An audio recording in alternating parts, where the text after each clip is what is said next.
Mr. Clerk, do we have a quorum? Yes, Mr. Chair, we do a quorum. All people are present, all board members. All right. Well, then we'll call this meeting to order and start with a pledge of allegiance.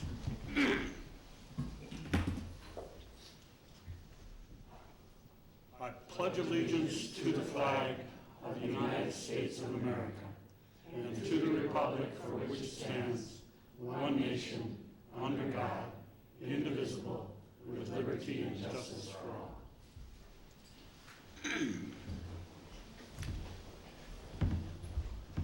All right, we have an agenda online and I believe in front of you, and we need a motion to approve the agenda unless there's someone wishing to make, no, I'm sorry, that's the consent agenda. So I need a motion to approve the agenda.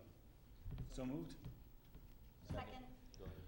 All right, and I believe we can just, all those in favor, please say aye. Aye. Opposed, same sign. Agenda is approved. Recognitions, awards, and presentations. My recollection of looking through there were none this week. So we'll move on to the community comments section. A 3-minute limit per speaker, 15-minute limit per topic, and the board will not be responding to any questions or comments at this time, but would be happy to do so after the meeting or at a later date. Are there any community members that would wish to address the board? We have, great. Please introduce yourself at the mic. Can we do that first? Okay. I'm Janelle Lindblom, and I have a son who's currently at Jefferson Elementary.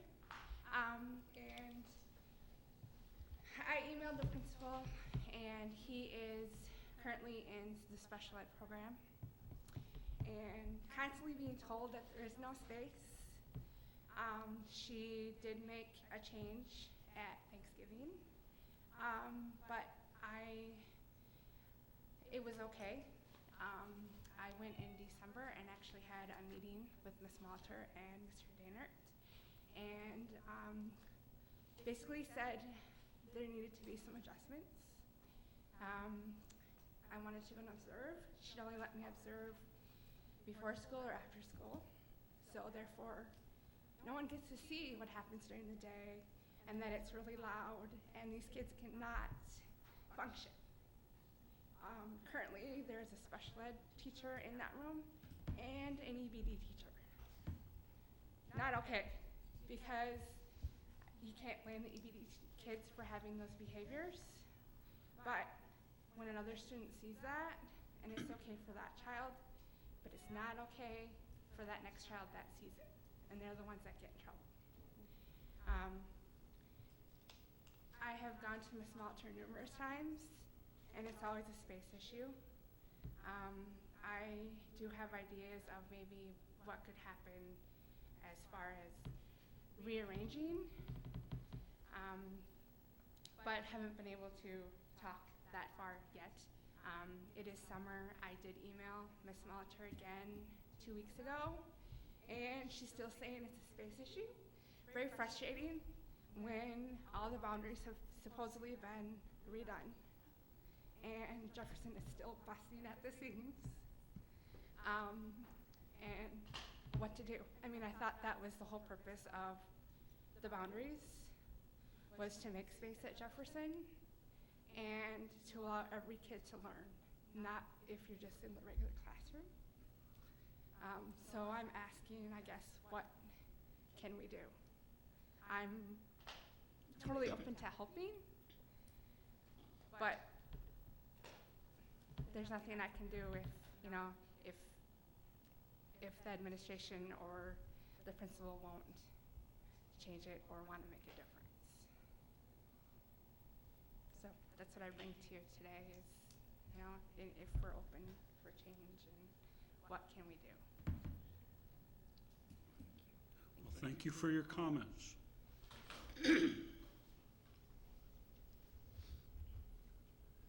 Is there anyone else?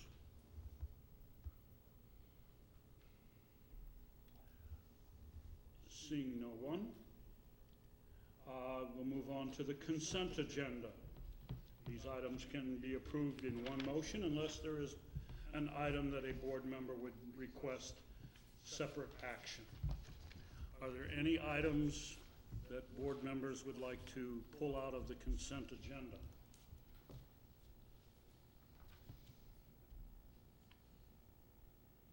Right. I hadn't heard of any previously, and I hear of none now. So, I think we need a motion and a roll call vote, my recollection. All right, so I'll entertain a motion to approve the consent agenda. So moved. Second. All right. Mr. Clerk, would you please read the roll? Tom, Aye. Jason, Aye. Yvette, Aye. myself, I, Jerry, Aye. Andrea, Aye. Chad. Aye. Mr. Chair, passes 7-0. Thank you, sir. All right. Item 6A, no report from the curriculum committee this evening. No report. Item B, no report from the technology department. So, item 8, finance committee. No report for minutes. B, items reviewed by the finance committee and suggested for board approval, none at this meeting.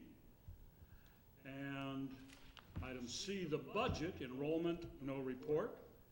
Financial reports, no report, and gifts and donations, none. We are on a roll, folks. You wrote it right along. You said it right. We're going for it. Item 9, other committee reports. Insurance committee, no report. Wellness committee, no report. Community education, no report. Facility committee, no report. And special services, Mr. Dennett. A report? This better be good, Rob. I'd prepared 3 hours. Is that going to be okay? No. I just wanted to give an update on the Cannon Valley Special Education Cooperative because a lot's happened in the last 2 months, and I just wanted to keep everybody appraised. Back in May, both Owatonna Public Schools and the Medford Public Schools joined the cooperative, making it a 4-district cooperative instead of a 2-district cooperative. With that came several benefits and some disadvantages. One of the disadvantages was that more students came in than we had been expecting or had been planning for. So the co-op decided that in order to make more space for 3 additional classrooms at the Alexander Learning Academy, they would move the STEP program, the 18 to 21 transition program, to a site at Town Square Mall. The site actually vacated by the community education, and lease that space for a year, so in preparation for it being reconditioned and reconfigured for to look like a transition program with a built-in kitchen and place for all the equipment that they have. This will give the students a more office-like atmosphere and allow them access to being in the center of the community without so much of a school-like feel, which is the purpose of the program. Currently, the cooperative has hired about 80% of the teachers and staff they need for the start of the school year. Their hiring should be completed for the cooperative in about 2 weeks, so things are moving along there. On another note, I wanted to also update you on the mental health services. This past year, we've worked with Fernbrook Family Services to provide a mental health therapist to co-locate at Faribault Middle School. That's been a very successful program. It's a service that we allow Fernbrook to have office space in our building, and they provide mental health services for students who qualify at no cost to the school, but they bill insurance or a mental health grant for those services. So last year we had 1 full-time worker at the middle school. This upcoming school year we plan to have mental health workers at each of the schools in our buildings, 1 at the high school and 1 at each of the elementary schools. So again, this is a way that parents and students can access mental health services in a convenient location, and the schools are able to do this at no charge it's no charge to the school district. The insurances and third-party billing and sorry, not third-party billing, but insurance and the school-linked mental health services grant will be accessed to provide these services. So those are the two updates. So under 3 hours, I did pretty good. Yeah. If when we're looking at facility development, does it ever make sense if you have a school district that's separate for the special ed cooperative to use school, like our district facilities, if we were to add space or add construction to some of our buildings? Yeah, it certainly does. Any place that's gonna be most cost effective to lease is what the co-op would look at. So it would. One of the purposes, though, of a setting for special education program, or one of the things that makes it a special education cooperative or setting for a program, is that it's a separate site, a separate site from the general education curriculum, our general education school. But the STEP program is not, the transition program is not necessarily a separate site program. So it might make sense to have a transition program, but it's also a program for office to get kids ready for the work world. So being in a school, we like to separate them a little bit so they don't feel so much like they're in high school, and they can focus on job skills and they can focus on working in the community. I don't know necessarily that I would, strongly encourage it to come back to the schools. It certainly is possible. The office setting, the Faribault space, is going to be a nice kind of convergence of community and school, so that the kids get some real life experience, and that's probably going to benefit them a great deal. Well, I, for one, am very encouraged to hear about the greater access to mental health services for our students. Yeah. I think that's a crucial issue. Thank you. Yep.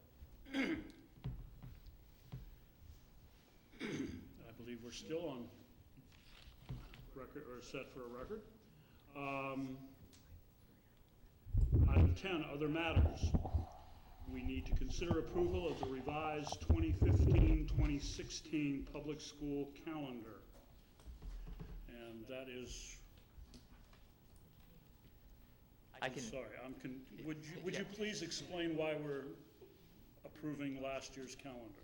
Yeah, as you recall, we had some snow days, and to make those days official, we have to reapprove the calendar to show that those were not student contact days. So that's the only reason why we do that, and we're required to do that each year. Okay. Further questions? Comments? I'll move approval. Thank you. Motion and a second. All those in favor of approving the 2015-2016 public school calendar as amended, please say aye. Aye. Opposed, same sign. Chair rules the motion passes. Item 10B, consider approval of the 2016-2017 student handbooks for Faribault High School, Faribault Area Learning Center, and Kids World. And am I correct that we saw these at the last month? There was part of last month's materials? You saw the elementary. Oh, I'm yeah. sorry, okay. So this is, fine. Any questions or comments? I have one comment.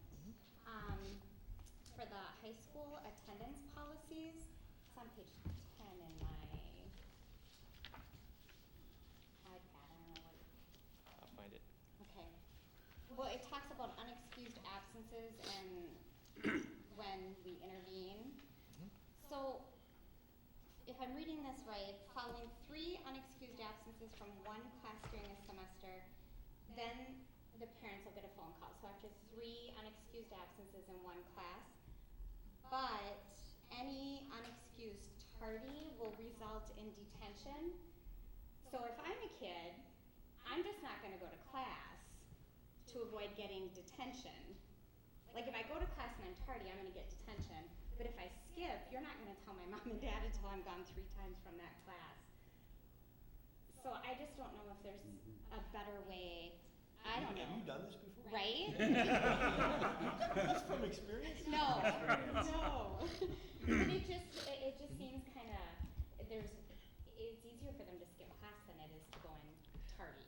Right, and we had the discussion with tardy, so let me go back and find out, Andre. I'm glad you saw that piece of it, but we had a long discussion with our social workers and our counselors about that tardy piece. So Okay. let me go back and let them know. So this is good. If you want to hold off until August, that would be great for the board, and then we will go back and make sure we get that discussed on there.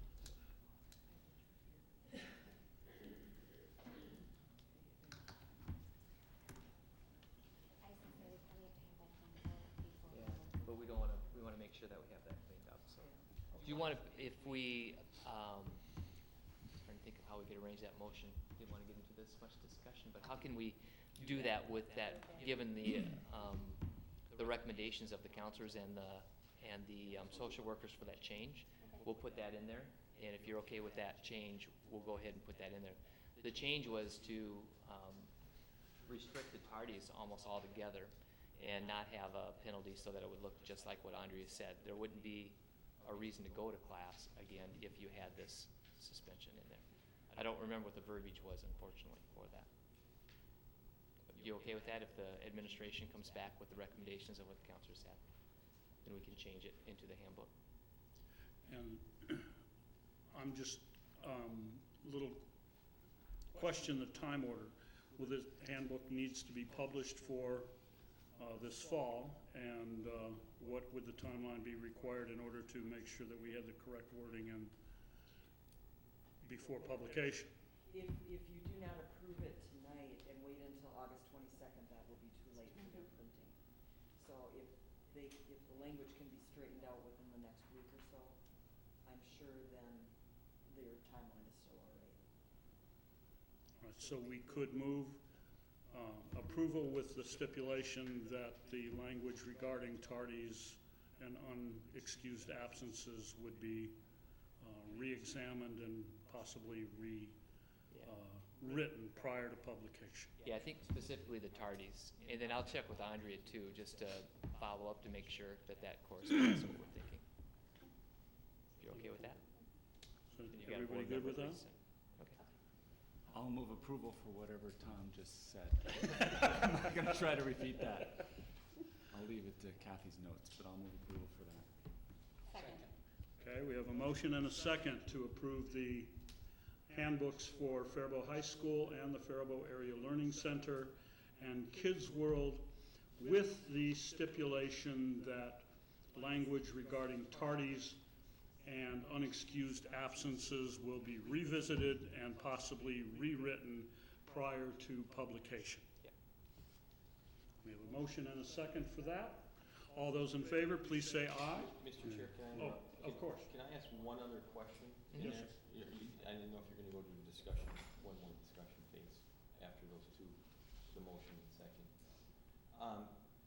And I don't know it doesn't show up what page mine's in, but it's in the table, and where it talks about a weapon or look-alike or real. You see that, it's probably page 10, it's below where Andre was speaking about. It's the last thing in the table. And it says suspension, and then it's bullet pointed what happens, suspension, and then bullet point, consider expulsion. And I'm just thinking of, we had a neighboring district last year that ran into some issues, correct? Because they didn't have that spelled out real well. And I don't know all the details, but I thought maybe it was a look-alike gun or a BB gun or something. Does that need to be spelled out more clear, where it just says suspension or consider expulsion when you're talking about a weapon? Does that leave us open to interpretation? Well, I'm just gonna go back and go back in my memory, and just from the situation you talked about, I think that the missing piece was on that school district's part. They didn't have expulsion put in there, where we do have that expulsion piece. Again, I'll double check that to make sure, but. But ours simply says consider expulsion, so. Right. If something like this happens, you can suspend them for 1 day, you can suspend them for 5 days, you can suspend them for the year. That's up Yep. to you, that's up to the board. How does that work? That's up, Yeah. how does that work? Yeah, it's up to us unless it comes to expulsion, and then if it comes to expulsion, then we bring that forward to the board, and then you guys would approve the expulsion. So normally we start with that if there's a case, and then we get our attorneys on, and we involve the attorneys, and we talk through that whole piece, and then we usually go with whatever recommendation our attorneys give us. And we've done the expulsion piece, and it worked very well. And we've also done the suspension piece with some of the kids too.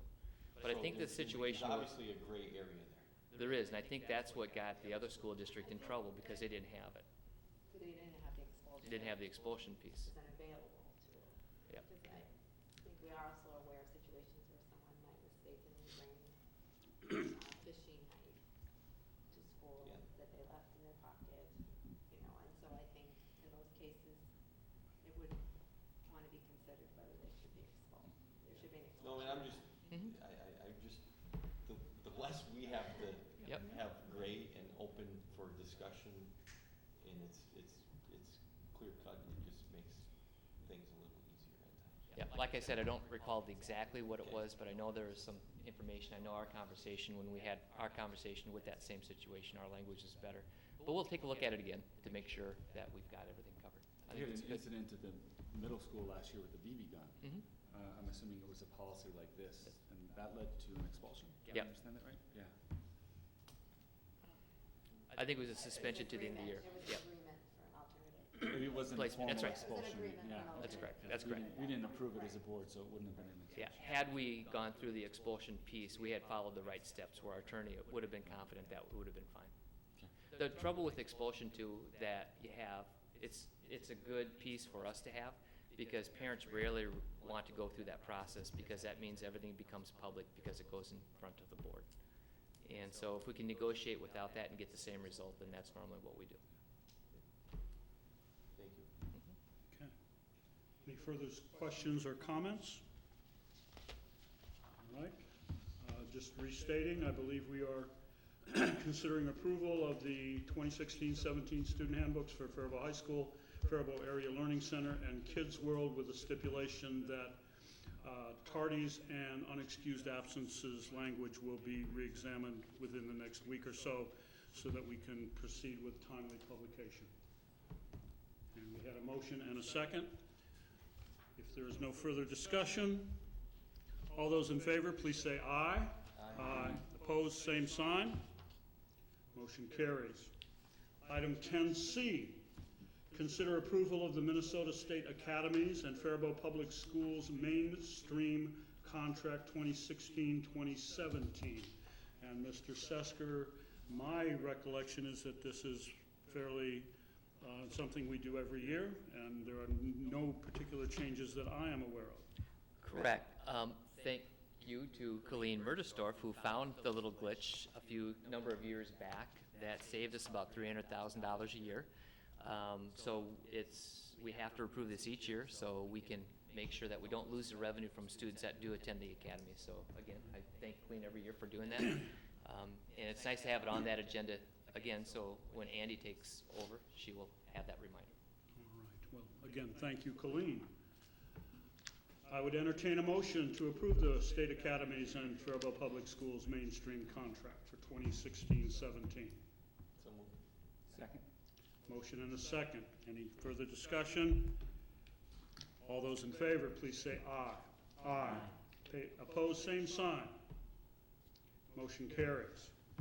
Item 10D, consider approval of employment contract for Sheila Stahlberger, high school assistant principal.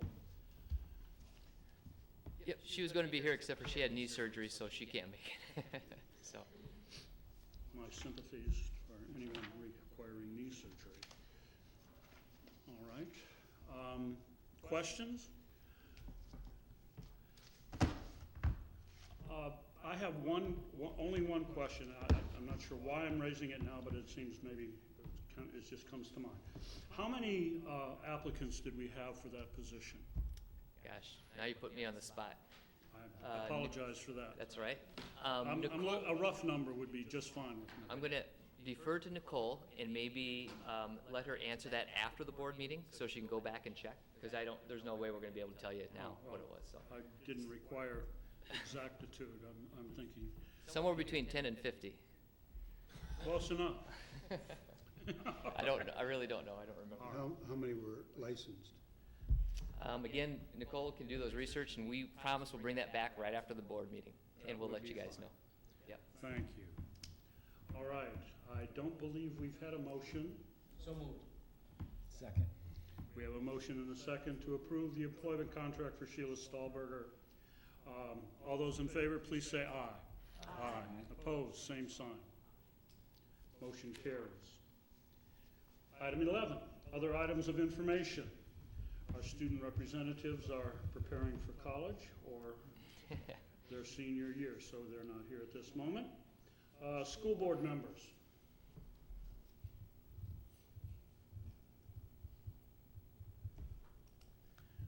I have one announcement. I would just like to note the passing of Milton Salisbury, a longtime high school English teacher I was privileged to know early in my career, and I believe it was the late last week he passed away at the age of 84, if my memory is working. So I'd like to note that for the record, the passing of a longtime employee. Thank you, Tom. Also, when are we gonna be getting the MCA test results? Yep, that is on the work session agenda for August, whatever that Monday is in August, 8th? August 8th, yep. Thank you. And I'll make one more comment. I'm trying to wrap myself around the superintendent's evaluation process, a job I've inherited from the previous chair. And he was kind enough to send me a lot of material. One notion that I believe we're going to need to discuss at some point is the makeup of that committee. Whether or not Jason would like to continue on that committee, whether or not Jerry feels it's appropriate to continue on that committee given his status in terms of the election and the timing. I think that's just an item we're going to need to deal with at some point in the fairly near future. So I bring it up for your thoughts, and we'll get to it at a later point. Mr. Chair, Kathy can correct me if I'm wrong now or later, but I think we set that committee at our January meeting, and I think it was the same as it was in previous years. That would be you and I and Jerry on that committee. I'm open to changing it as we begin that process, but I do think we decided that in January. I'm not suggesting that we need to change it. It's just that as I'm trying to anticipate the process of going through that, if Jerry, well, it's just something that we can think about and make a decision whether to change it or to leave it as it is until January. But it was just a thought that occurred to me as I was trying to think through the evaluation process. Yeah, my only point was I think it's already decided, and I'm completely open to changing it if the chair would like. If the board would like, that's what I'm asking. All right, any other board member comments this evening? 28 minutes and counting. All right, Mr. Superintendent, do you have any comments this evening? And remember, I am going for the record. Just a couple. We are working on a couple of student reps for us, and we do have we're pretty sure that we have them and that they've said that they will do that. Pretty sure, I know they have. So we'll get those people hopefully on board at the August board meeting. And I was at the fair last Wednesday, was it Wednesday or Thursday? Thursday morning to talk on the radio with KDHL and talked a little bit about facilities, so that was good.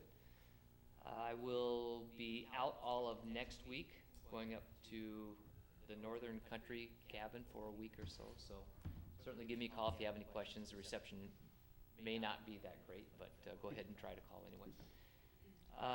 We have had our first meeting with the Ad Hoc Facility Committee. It was really kind of a warm-up meeting. It was more of introductions and things like that. And it kind of gives Richard and Chad and I an idea when we meet before the next meeting to try to strategize and figure out what we're going to talk about next. We do have a committee of about 25, 30 folks that are on there. There are more coming the next time around, which is great. So we will start having those conversations a little bit more and more as we go along. So it's a good group. We have also talked a little bit about an education foundation through FAPSITA. FAPSITA is our 501c3 that does all of our scholarships for the school.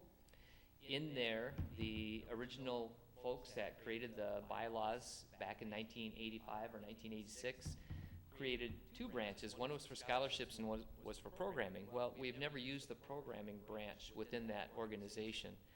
So Dick Berge and I and a couple others are working on that education foundation. And we're also looking for businesses out there that may want to help us out and join us with this piece. It's more for, if I had to guess, it would be for programs that teachers request that are not funded through our regular general education budget. They're more innovative and creative that teachers would like to try and test out in their classrooms.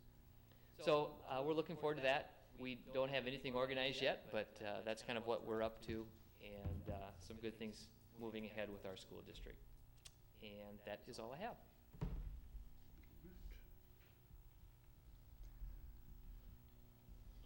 Well, then I believe we're ready to move on to item 12, dates to remember. August 8th, 2016, 5:30 p.m.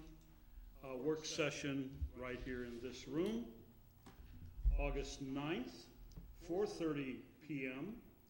Policy meeting, District Office Garfield Room. And I'm going to ask at the desk. August 15th, 7:30 a.m., the Finance Committee meeting here in the Falcon Room. August 15th, 3:30 p.m., the Curriculum Advisory meeting, also here in the District Office Falcon Room. And August 22nd at 5:30 p.m., the regular board meeting for August here in the District Office Falcon Room. So, I believe item 13 is that we would move into closed session for a negotiations discussion. Mr. Clerk, remind me of how we do that officially.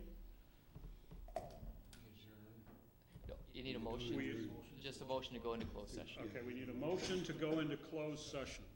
So moved. Second.